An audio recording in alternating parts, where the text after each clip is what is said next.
Enquanto novas bandas de heavy metal formavam-se a cada dia, os headbangers ingleses podiam ficar sabendo das últimas novidades apenas nas colunas marginais do Sound ou encontrando uma cópia da Hard Shock, uma revista da Holanda, infelizmente escrita em holandês.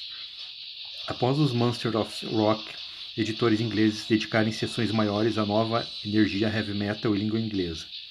O Sounds fez sua cobertura do NWOBHM em junho de 1981 em uma nova edição completamente dedicada ao metal chamada Kerrang, uma expressão onomatopeica que exprimia o barulho das guitarras, o bater dos pratos e o rachar das cabeças. Lemmy reivindicou que o nome havia sido copiado de um pôster usado no palco nos shows do Motorhead. A Kerrang instantaneamente se tornou a bíblia do metal, abrigando um quadro estável de jornalistas como Geoff Barton e Malcolm Dome, fisgados do Sound, que deram voz e identidade ao submundo que florescia. Soando como versões inglesas aceleradas de Lester Bangs e Hunter S. Thompson, eles entusiasticamente mergulharam na cena metal e presentearam os leitores com artigos complexos, semi-embriagados que mostravam sua grandeza. Na primeira edição da Kerrang, havia artigos sobre Diamond Head, Venom, Raven e Jaguar, maravilhosas fotos coloridas de Lemmy, Gear Skull e prodígios excêntricos da guitarra como Michael Schenker, da UFO, e uma investigação sobre a vida cotidiana tipicamente inglesa e o clássico hábito de tomar chá do Saxon. Um pequeno ensaio fotográfico comparava a semelhança da massa corpórea de Meat Loaf, Simon Le Bon, do Duran Duran e Paul Di'Anno, do Iron Maiden. A Kerrang passou a ser tão lida que muitas das bandas que promoveu tornaram-se influências, se não duradouros ícones do metal. Entre os famosos da casa estava o formidável Gear Skull, um grupo só de mulheres da região de South London, pesando o suficiente para equiparar sua artilharia à do Motorhead. No EP Saint Valentine's Day Massacre, de 1980, as duas bandinhas namoradas gravaram covers uma da outra. A Kerrang dedicou mais espaço que o devido pela mera força musical de John Milton, vulgo Thor, um antigo fisiculturista participante do concurso Mr. Teen do Canadá, cuja força física era um show à parte que incluía estourar bolsas de água quente como se fossem bexigas e ainda dobrar barras de aço nos dentes. O mais contemplado pela revista era o Samson, cujo singular baterista Thunderstick, que foi membro do Iron Maiden por um breve período, vestido um capuz de lantejoulas, nunca falava e tocava em uma jaula construída ao redor de sua bateria. A revista tinha um faro incrível para encontrar talento. A capa do primeiro número da Kerrang mostrava Angus Youngs do AC/DC, suado e vestido com um uniforme escolar, sua marca registrada. Dentro, a lista das 100 mais importantes singles do heavy metal de todos os tempos era encabeçada por Would Lura Rose, do mesmo AC/DC.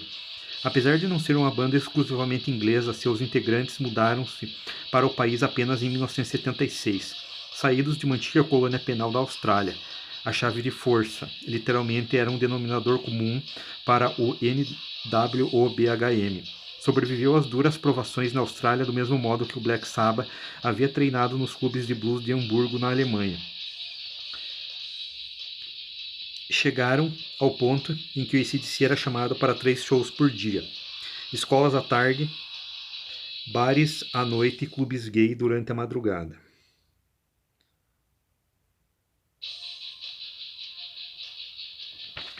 Esse pique incansável levou-os a uma quantidade de discos determinada e coesa, incluindo High Voltage, Power Age e Let There Be Rock. A banda viajou em turnê incansavelmente, abrindo para Kiss, Black Sabbath, Scorpions, UFO, Alice Cooper, Aerosmith e Rainbow, e era de uma força destemida quando estava no palco. Seu delirante Highway to Hell, de 1979, com potentes guitarras e um downbeat furioso, representava um marco poderoso do metal. Depois de Angus Young, a próxima capa da Kerrang foi o veterano vestido de couro Rob Halford do Judas Priest e Peter Bifford, conhecido como Biff do Saxon, cantores que definiram o papel dos líderes do heavy metal com cordas vocais capazes de estilhaçar peças de cristal e habilidoso controle de multidão. Como visto no primoroso lançamento de 1982, The Eagle Has Landed, Byford conseguia facilmente transformar um show de heavy metal em um baile interativo comandado pelos assobios, sua marca registrada. Com gritos de guerra inspirados em músicas cantadas em estádios de futebol, o cantor criava desafios para o camarote e a pista em competições a fim de que cantassem juntos as músicas. Ele parecia confortável no palco em calças brancas coladas, em microfone na mão, como se estivesse em seu quintal tomando chá e contando histórias de guerra. As músicas rápidas do saxão, como Strong Arm of the Law e Wheels of Steel, eram melódicas e vigorosas como irmãs mais sutis do Motorhead. As faixas mais pesadas do saxon, como Machine Gun, contavam com ritmos produzidos por duas guitarras impiedosamente golpeadas, estabelecendo padrões que pressagiavam o speed metal que surgiria anos depois. Pouco comum ao resto do repertório do saxon era a emocionante Dallas 1 p.m., The Strong Arm of the Law, que incluía gravações feitas do rádio de locução do assassinato de John F. Kennedy. Mas tipicamente as letras de saxon comunicavam de forma clara a vida cotidiana do headbanger, um personagem imortalizado em Denning and Leather, o grande hino dos metaleiros. Where were you in 79 when the dam began to burst? Did you check us out down at the local show? Were you wearing Denning, wearing Leather? Did you run down to the front? Did you kill for ticket through ice and snow? O heavy metal tinha um pequeno legado trabalhando a seu favor até 1981, mas não havia descanso para os malvados. Onde o punk esvanecia como ditame da moda e o hard rock cambaleava na sua rotina de escritório, o heavy metal oferecia tremores perpetuamente reinventados com entusiasmo para integrar outros estilos em sua marcha. Juntamente às fábricas de riffs pesados, chegavam a jazzística Spider, a imitação descarada do Sabbath chamado Witchfinder General e a insolente Angel Witch, que sintetizava vocais claramente metaleiros com ritmos do punk, carregando uma peculiar inquietação a respeito da questão dos direitos femininos em um momento propício. Em uma cena tão variada quanto o NWOBHM, haveria de haver lugar para todo entulho e sujeira desprezados.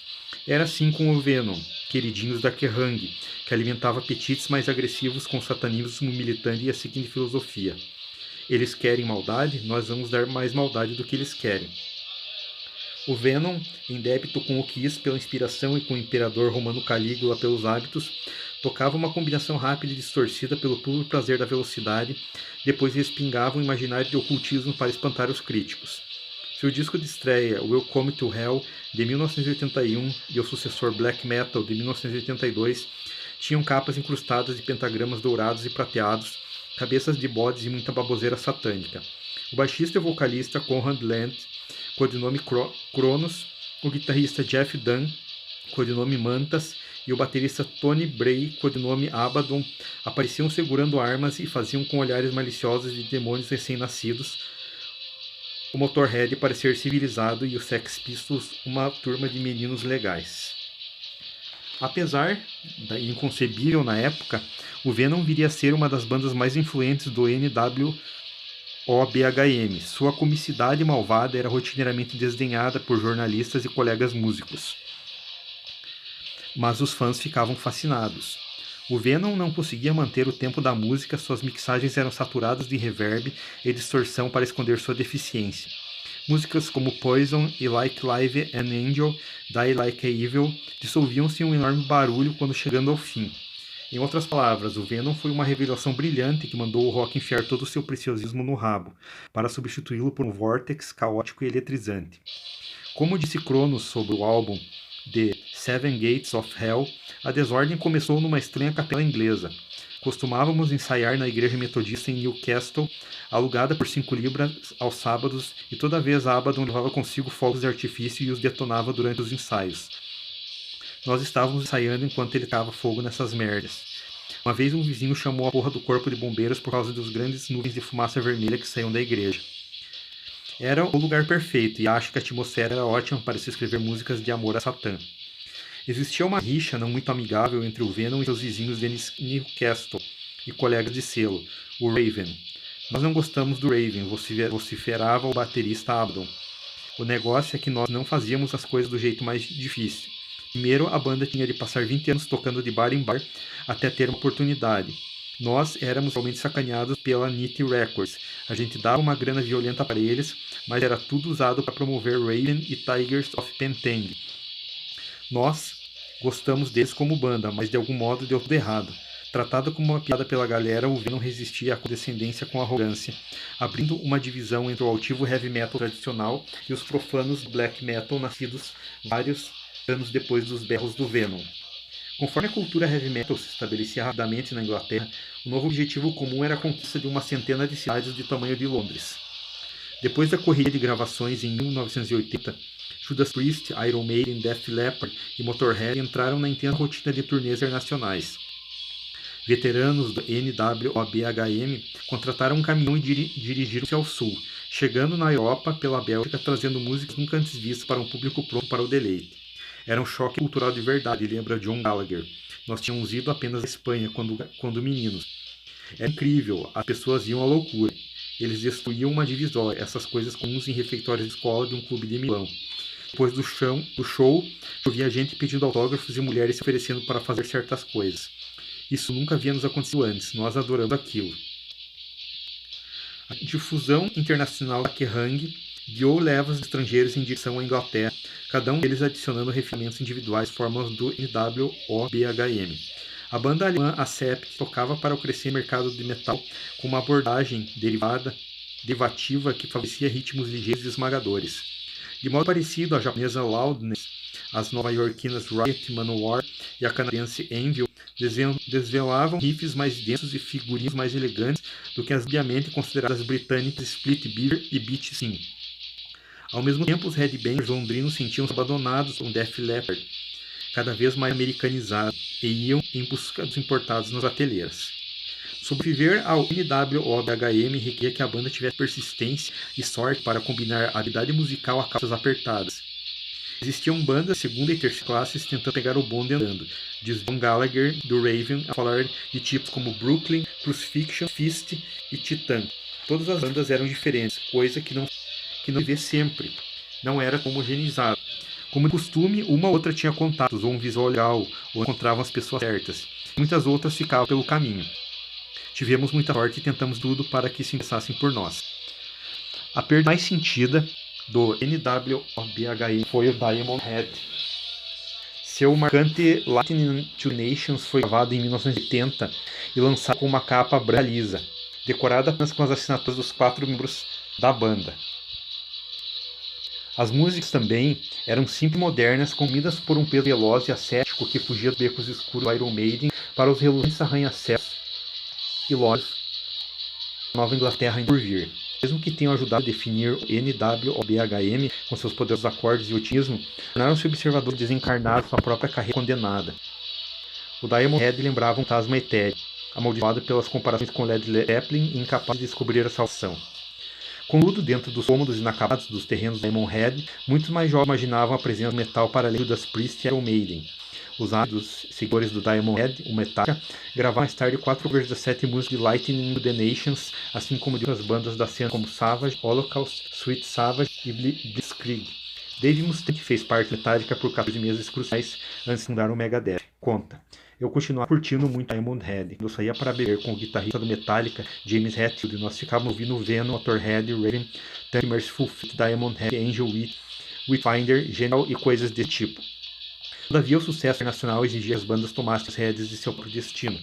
Apesar dos sonhos de rockstar do Diamond Head em It's Electric, It's Gonna Be a Rock and Roll Star, Got the Groove from Night to Day, a história pode acreditar a proeza compositiva e ética do Iron Maiden por deixar discos Lightning to the Nations presos na linha de partida do metal britânico.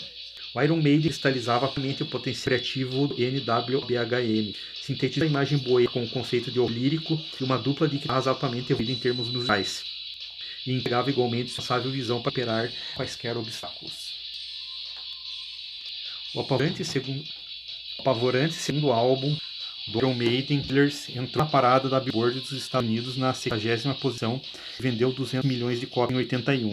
Essa escalada de popularidade trouxe problemas com o vocalista durante a turnê mundial que se seguiu. Paul Diano era um produto dos bares onde Paul, mas o Iron Maiden não é mais uma banda de bar. A decisão de tirar Diano pretendia evitar que seu comportamento afetasse negativamente os melhores esforços comerciais da banda. Em setembro de 81, Bruce Dickinson, conhecido como Bruce, rapou seu enorme bigode e deixou Samson para apresentar ao Iron Maiden e numa poderosa parceria. Dickinson, neutral e atlético e entusiasta de esgrima, entrou justamente quando o Iron Maiden estava tocando estádios pela primeira vez, e seu gestual grandioso, unido a uma voz encantadora, eram projetados como uma ópera para emprestar todo o caminho aos mais distantes lugares da plateia. Lançado em 82, a estreia de Dickinson no Iron Maiden, The Number of the Beast, foi muito magistral e decisivo. Depois do NWBHM, o disco provou o fato que o Iron Maiden é uma força mundial, diz Rob Howard do Judas Priest. O nome Aoth realmente mostrou outro lado do metal vindo do Reino Unido, decisivo para o movimento britânico da época. Existem os grupos do metal como em vários tipos de música que são importantes e esse deles. Mesmo ridicularizado, o jornal Kansas City Star, ao ser citado uma novidade desgraça durante as aparições em 1978 com eles nos Estados Unidos, ingressa para os hipnotistas shows do Judas Priest em pequenos teatros no Texas e na Pensilvânia, trazendo o Iron Maiden a tirar para uma primeira associação dos grandes palcos está sempre esgotados. Nessa época, a comunicação era muito lenta com Halford. A gente tinha mesmo para a estrada lá. Todos aqueles anos que estive com o Chris, literalmente 20 anos junto à estrada, com poucas coisas sem parar. Não existia MTV, internet, nem essa coisa de revistas em que era banca de jornal. Era tudo extremamente positivo, estava apenas começando. Em resposta, a lealdade irada pelo Judas Priest era tal que bandas estrangeiras natas e impressionáveis escolhiam seus nomes com base nas músicas da banda do exemplar ao vivo Unleashed in the East, de 1909. Scyther, Running Wild, Sinner, Reaper, Green, Manalichting of Indies, Genocide, Tyrant. Apenas Diamonds and Rust, um cover de Joan Baez, inspirou o batismo de outra banda.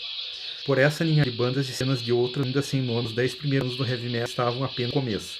A Grã-Bretanha havia concebido e criado o estilo clássico de heavy metal, mas na Europa, Ásia e nas Américas o futuro estava aberto para apostas.